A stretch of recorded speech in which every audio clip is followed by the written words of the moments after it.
Hello guys, तो मैं Sophia personal tutor से आपके लिए केमिस्ट्री की एक और नई वीडियो के साथ में, और हम यहाँ पर पढ़ रहे हैं पैकिंग एफिशिएंसी के बारे में। बेसिकली पैकिंग एफिशिएंसी का मतलब क्या होता है वो हम यहाँ पर आकर और डिस्कस करने वाले हैं कि पैकिंग एफिशिएंसी क्या होती है। तो पैकिंग एफिशिएंसी इसके पहले हम पढ़ें, मैं आपको पैकिंग एफिशिएंसी का फॉर्मूला, उसके फैक्टर्स और HCP स्ट्रक्चर्स के अंदर पैकिंग एफिशिएंसी किस तरह से निकलती है ये कॉन्सेप्ट मैं आपको ऑलरेडी बता चुकी हूँ। अब मैं यहाँ पर आपको बताने वाली हूँ कि हम बॉडी क्यूबिक सेल के अंदर पैकिंग एफिशिएंसी को किस तरह से निकालते हैं। तो हम पढ़ने वाले हैं body cubic cell, body centred cubic structure जिसको हम कह रहे हैं बॉडी सेंटर्ड क्यूबिक स्ट्रक्चर, इसको हम कहेंगे।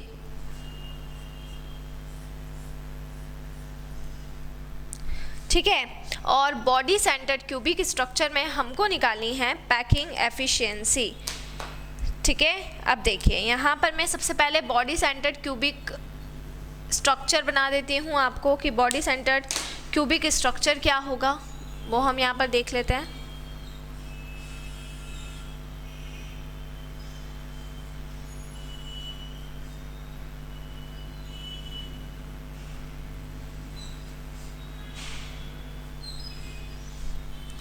ठीक है, तो चारों कॉर्नर्स पर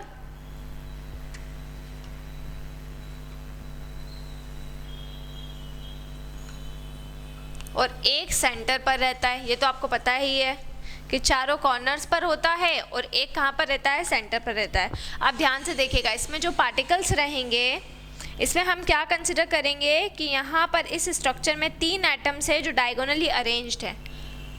देखिए ये फर्स्ट एटम, ठीक है, ये दूसरा एटम और ये हो जाएगा तीसरा एटम। और ये जो तीनों एटम्स हैं ये तीनों ही एटम्स एक दूसरे के साथ में कैसे अरेंज रहेंगे, डायगोनली अरेंज रहेंगे। तीनों ही एटम्स की अगर हम यहाँ पर बात कर रहे हैं तो ये तीनों ही एटम्स क्या करेंगे, एक दूसरे के साथ में डायगोनली अरेंज है इस तरह से। ठीक है, क्लियर। अब सबसे पहले हम इस पूरे स्ट्रक्चर को नेमिंग कर देते हैं। तो देखो ये वाला जो पॉइंट है इसको हम A बोलते हैं, इसको हम B बोलते हैं, इसको हम C बोलते हैं, इसको हम D बोलते हैं, इसको हम E बोलेंगे और इसको हम F बोलेंगे, इसको हम G बोलेंगे और इसको हम H बोलेंगे। ठीक है, क्लियर। E F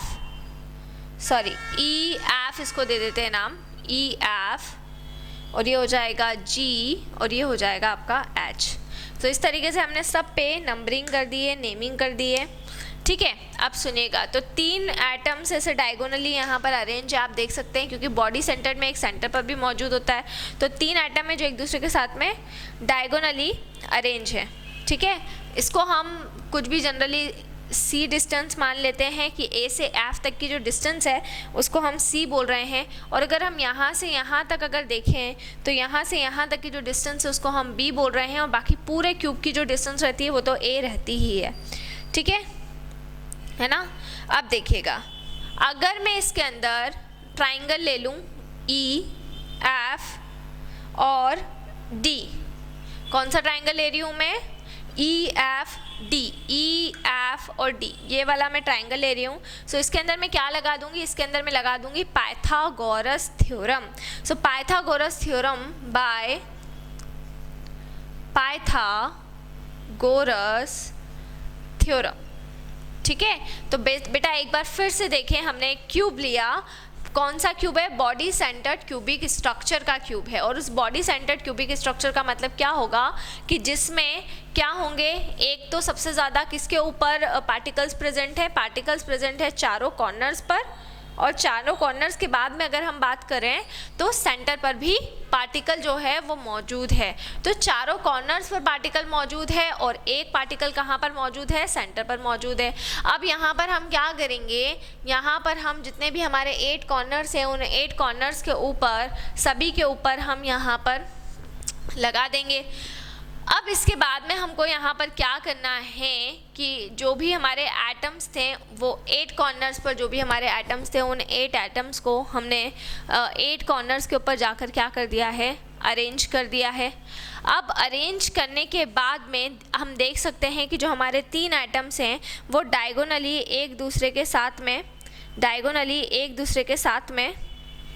ठीक है, एक दूसरे के साथ में क्या है, अरेंज है। तो वो डायगोनली एक दूसरे के साथ में अरेंज है और यहाँ पर हमने कौन सी पाइथागोरस थ्योरम क्या करी है, फिट करी है। तो पाइथागोरस थ्योरम का मतलब क्या होगा, हाइपोटेनियस का स्क्वायर इज इक्वल्स टू में परपेंडिकुलर का स्क्वायर प्लस बेस का square. Hypotenuse square is equals to में परपेंडिकुलर का स्क्वायर प्लस बेस का स्क्वायर। अगर यहाँ पर मैं बात करूँ किसकी, अकॉर्डिंग टू पाइथागोरस थ्योरम की, तो मेरी हाइपोटेनियस क्या रहेगी, जो मेरी हाइपोटेनियस रहेगी वो क्या हो जाएगी, ये मेरी हो जाएगी हाइपोटेनियस, जो एफ डी है वो मेरी हाइपोटेनियस हो जाएगी। तो ये हो जाएगा बी स्क्वायर, और बाकी पूरा क्योंकि हर एक साइड ए है तो ए स्क्वायर और ए स्क्वायर। बी स्क्वायर की वैल्यू बेटा क्या हो गई है, बी स्क्वायर की वैल्यू हो गई है 2a स्क्वायर। स्क्वायर हटाएंगे तो यहाँ पर क्या आ जाएगा, रूट आ जाएगा, तो ये हो जाएगा आपका √2a।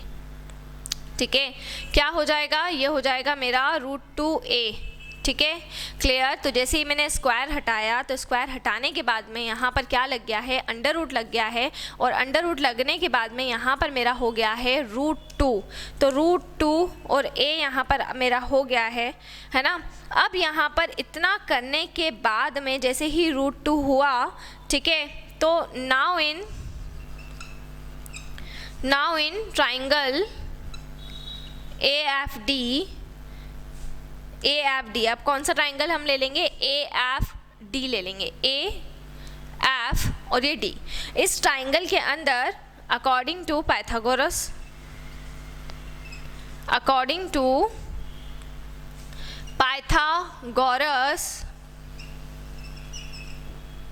ठीक है, थ्योरम। तो पाइथागोरस थ्योरम जब हम इसके ऊपर अप्लाई करेंगे तो यहाँ पर क्या होगा बेटा, यहाँ पर देखिए इस तरह से फॉर्मूला होगा, जो आपका ये आपकी हो गई हाइपोटेनियस। अगर हम कौन सा AFD ले रहे हैं तो ये हो गई हाइपोटेनियस, सो C का स्क्वायर हो गई हाइपोटेनियस। ठीक है, फिर C स्क्वायर के बाद में A स्क्वायर और प्लस B स्क्वायर, है ना। लेकिन यहाँ पर आप देख सकते हैं हमने एक वैल्यू निकाली हुई है b is equals to √2a। तो ये वाली जो b is equals to √2a है, इस वैल्यू को हम यहाँ पर पुट कर देते हैं। तो a स्क्वायर की जगह b स्क्वायर की जगह पे क्या रख देंगे, √2a का होल स्क्वायर। ठीक है, पुट कर दिया हमने यहाँ पर √2a का होल स्क्वायर यहाँ पर पुट कर दिया है। ठीक है, अब यहाँ पर जैसे ही हमने √2a का होल स्क्वायर यहाँ पर क्या किया, पुट किया, तो स्क्वायर से रूट क्या हो गया है, स्क्वायर से रूट हो गया है कैंसिल। तो ये आपका बेसिकली हो जाएगा a square plus 2a square. ठीक है, तो c स्क्वायर की वैल्यू हो जाएगी 3a स्क्वायर। और जब स्क्वायर को हटाकर उधर किसको भेजेंगे हम, उधर हम रूट को भेजेंगे। तो जैसे ही यहाँ से स्क्वायर हटेगा और उधर रूट जाएगा तो वो हो जाएगा c is equals to √3a। ठीक है, क्लियर। अब सुनिए, हर स्फेयर की जो रेडियस है वो r है ना। यहाँ पे मैं लिख दे रही हूँ radius of sphere is equals to r। जितने भी स्फेयर हैं सभी की रेडियस कितनी है, सभी की रेडियस है यहाँ पर r। तो जितने भी स्फेयर की हम बात कर रहे हैं उन सभी स्फेयर की अगर हम रेडियस की बात करें तो उन सभी की जो रेडियस है उसको हमने r यहाँ पर कंसिडर कर लिया है। कितना कंसिडर कर लिया है, उसको हमने यहाँ पर r कंसिडर कर लिया है। ठीक है, तो हम c इज इक्वल्स टू क्या लिख सकते हैं, c इज इक्वल्स टू हम लिख सकते हैं 4r। c is equals to हम क्या लिखते हैं, c इज इक्वल्स टू हम लिख सकते हैं 4r। और c की वैल्यू कितनी है, c की वैल्यू है √3 है।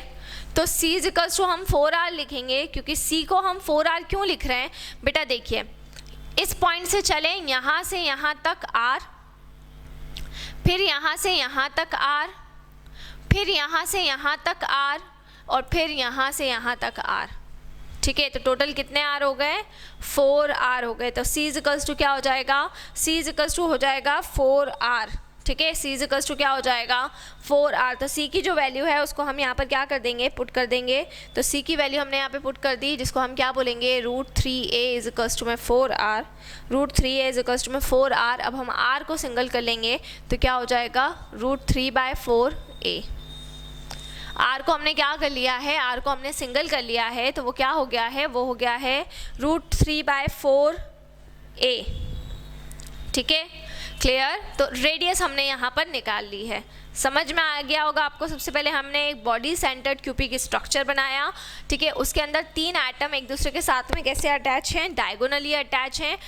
ट्राइंगल EFD सबसे पहले लिया, उसमें पाइथागोरस थ्योरम लगा के B की वैल्यू निकाली। फिर हमने ट्राइंगल AFD लिया, उसमें हमने पाइथागोरस थ्योरम लगाई और C की वैल्यू निकाली, ठीक है। और फिर हमने रेडियस क्या मानी, रेडियस ऑफ स्फीयर कितनी थी, R थी, तो हमने यहाँ पर C is equals to 4R लिया, ठीक है। जब हमने C is equals to 4R लिया तो C की जगह पे हमने ऑलरेडी एक वैल्यू निकाली हुई है, उसको हम यहाँ पर लाकर पुट कर देंगे, ठीक है। इतना करने के बाद R की वैल्यू को यहीं पे छोड़ देना है, ठीक है। There are 2 atoms in BCC structure, there are 2 atoms in BCC structure. यहाँ पर 2 एटम्स हैं जो किसमें हैं, BCC स्ट्रक्चर में है, ठीक है। किसमें है, BCC स्ट्रक्चर में है। तो वॉल्यूम क्या हो जाएगा, अगर हम वॉल्यूम की बात करेंगे, क्योंकि 2 स्ट्रक्चर ऐसे हैं जो BCC स्ट्रक्चर में, 2 कैसे हैं देखिए, इसके 8 कॉर्नर्स के ऊपर, इसके 8 कॉर्नर्स के ऊपर जो पार्टिकल्स प्रेजेंट हैं, तो मैंने आपको ये बताया था कि जो भी कॉर्नर्स के ऊपर पार्टिकल्स प्रेजेंट रहते हैं उसमें हर एक पार्टिकल का जो कंट्रीब्यूशन रहेगा, तो एक पार्टिकल का कंट्रीब्यूशन कितना रहेगा, एक पार्टिकल का जो कंट्रीब्यूशन रहेगा वो 8 में डिवाइड होगा।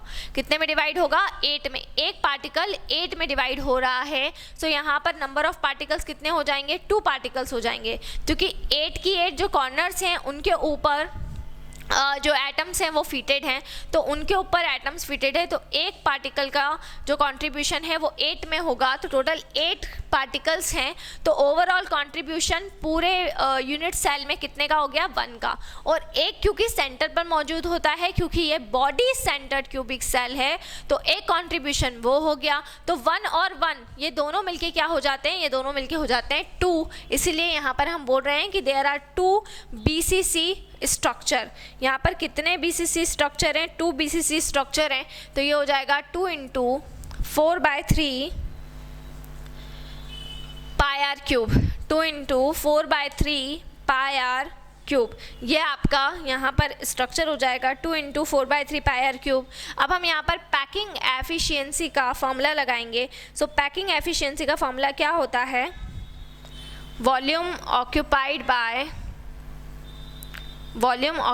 Bye 2 spheres, volume occupied by 2 spheres upon में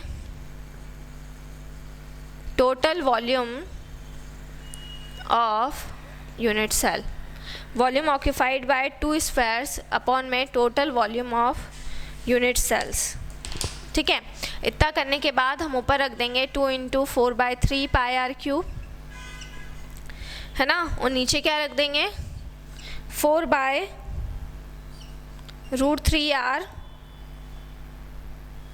4/√3r, है ना, और यहाँ 4 का होल क्यूब इंटू में 100, ठीक है। इतना हमने किया। Total volume of unit cell कितना निकला, total volume of unit cell निकला, ये हमारा निकला था, ठीक है, क्लियर। तो total volume of unit cell को कहाँ रख देंगे, हम नीचे रख देंगे, है ना। एक साइड हमारी √3/4 है, तो उसको हमने उल्टा कर दिया, और ऊपर हम रख देंगे वॉल्यूम ऑक्यूपाइड बाय 2 स्फीयर्स, और टोटल वॉल्यूम को नीचे रखा। 100 से हम क्या कर लेंगे, उसको 100 से हम उसको डिवाइड कर लेंगे।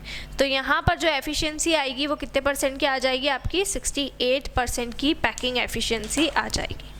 तो ये मैंने आपको निकालना सिखाया कि किस तरीके से हम बॉडी सेंटर्ड क्यूबिक सेल के अंदर पैकिंग एफिशिएंसी को कैलकुलेट करते हैं। इसके बाद में नेक्स्ट वीडियो में मैं आपको और कुछ टॉपिक्स करवाने वाली हूँ। सो इसी तरह से जुड़े रहिए हमारे साथ में, वीडियोस को लाइक करते रहिए, चैनल को सब्सक्राइब करना ना भूलें। कोई भी डाउट, कोई भी क्वेरी हो उसे आप कमेंट बॉक्स में डाल सकते हैं। और अगर आप हमसे ऑनलाइन होम क्लासेस पढ़ना चाहते हैं तो हम आपको ऑनलाइन होम क्लासेस की फैसिलिटी भी प्रोवाइड कर रहे हैं। हमसे ऑनलाइन होम क्लासेस पढ़ने के लिए डिस्क्रिप्शन में जाकर सारी डिटेल्स ले लें और हमसे कॉन्टेक्ट करें। घर पर रहें, सुरक्षित रहें, बाहर ना निकलें, बहुत ज़रूरी हो तो ही बाहर निकलें। Stay home, stay safe and study hard. Thank you so much.